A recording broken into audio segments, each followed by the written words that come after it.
இருந்தாலும் என்னுடைய மனதிற்கு எப்பவும் நெருங்கிய ஒரு பொறுப்புன்னா அது கழகத்துடைய இளைஞரணி சேவர் என்ற அந்த பொறுப்பு தான். மேம்பாட்டுத்துறை அமைச்சராக, மாண்புமிகு துணை முதலமைச்சராக பல்வேறு பொறுப்புகளில் அவர் மக்கள் பணி ஆற்றினாலும் உங்களின் அண்ணனாக கழக இளைஞரணி சிறப்பாக நடைபெற்றது என்றார். அதற்கு காரணம் இளைஞரணி நிர்வாகிகளாகிய நீங்கள் தான். வாக்கு அளித்தது என்றார். அந்த இலக்கை அடைவதற்கு இளைஞரணியின் கடும் உழைப்பும் முக்கிய காரணம். கூட்டம் மாநாட்டுக்கான முன்னேற்பாட்டு பணிகளை முடுக்கிவிட்டது.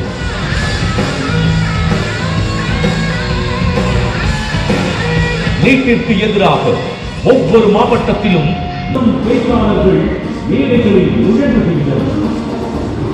அந்த இளம் பேச்சாளர்களை பட்டை தீர்க்க நடந்த 2 நாள் பயிற்சி முகாம் ஒரு பயிற்சி முகாம் என்பதற்கே பயிற்சி அளிக்கும் சிறப்பு முகாமாக இருந்தது என்று அரசியலுக்கு அப்பாற்பட்டு இளைஞரணி நிர்வாகிகளான உங்களின் அறம் சார்ந்த பணிகள் தொடர்கின்றன.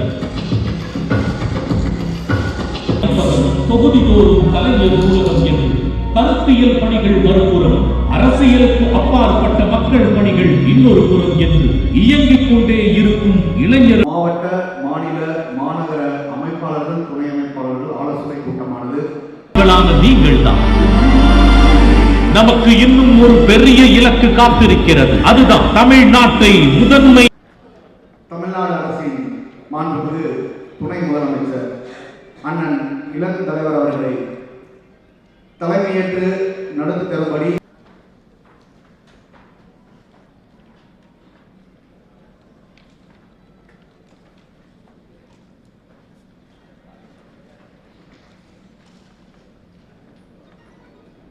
கார்த்திக் அவர்களை இங்கே அழைக்கிறோம். அவரை தொடர்ந்து அதை வழிமொழிந்து தருமாறு திருச்சி